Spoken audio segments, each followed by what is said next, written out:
कोई भी इस गलतफहमी में ना रहे, क्योंकि आज सच मैं बताऊंगी। मैं बताऊंगी कि आपने क्या किया और क्यों किया। दिव्युकुम, आपने जिन लोगों ने हमारे को परेशान करने के लिए भेजा था ना, आज मैं उन सबसे मिलकर आ रही। रुक जाओ देव, ऐसे अन्नपूर्णा का अपमान नहीं करते हैं बेटा। जिन हाथों ने इस घर की लक्ष्मी को आगे बढ़ने से रोका हो, उन हाथों से परोसा हुआ खाना खाना भी अन्नपूर्णा का अपमान है पापा साहब। दादी साहब, आप जो कह रही थी, सोच रही थी, समझ रही थी, वो बिल्कुल सही था। मैं ही गलत था और इसलिए प्रायश्चित के लिए मैं भी आपका रास्ता अपनाऊंगा। आज से मैं भी बसों के हाथ का परोसा हुआ और बनाया हुआ खाना ही खाऊंगा।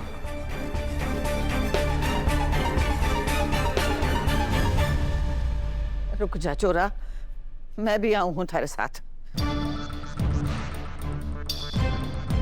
अरे मारो तो इस घर में किसी को भी मुंह देखने को मन ना करे।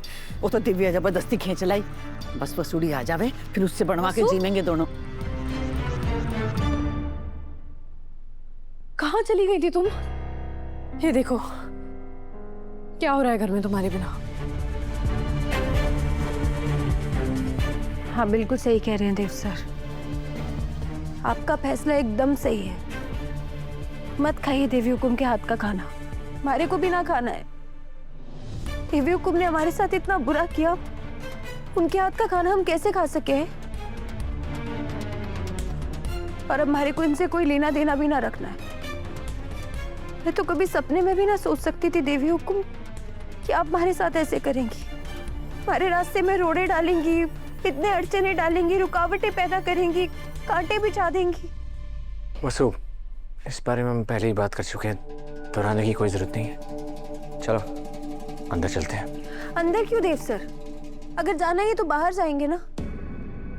हम दोनों ये घर छोड़कर हमेशा हमेशा के लिए चले जाएंगे।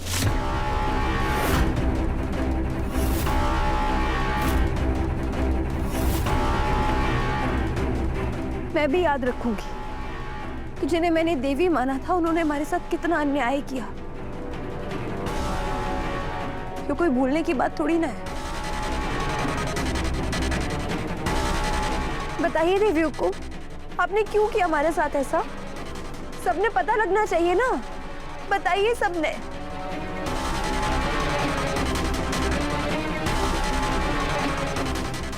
क्या सोच रही हैं दिव्युकुम? अगर आप सच ना बतावेंगी तो सच छिप जाएगा। नहीं,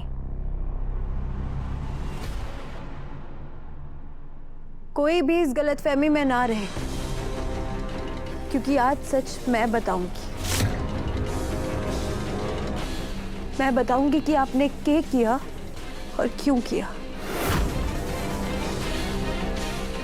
दिव्युकुम, आपने जिन लोगों ने हमारे को परेशान करने के लिए भेजा था ना, आज मैं उन सबसे मिलकर आ रही।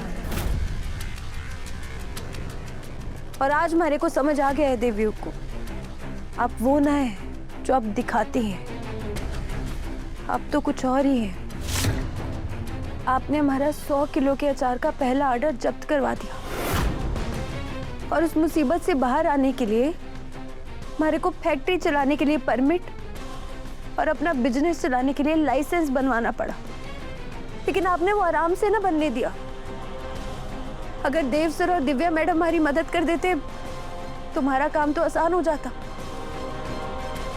लेकिन आपने उन्हें भी किसी और काम में उलझा दिया ताकि वो परमिट और लाइसेंस का काम हमारे को अकेले करना पड़े।